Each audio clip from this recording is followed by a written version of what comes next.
এই রিজিকের মালিক কে? আল্লাহ। যখন আমাদের জন্মের পরের থেকে, মানে আমাদেরও জন্মের আগের থেকে আমাদের রিজিকটা তিনি ব্যবস্থা করে শুইছে।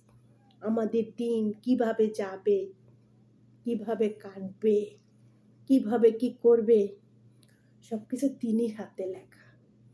কম কষ্ট তো আজকে প্রবাসে আসিনি। এই প্রবাসে এসে বহুত কষ্টর মধ্যে। এই প্রবাসে আসতে গিয়া কারো কাছ থেকে আমি 10টা টাকা পাইনি।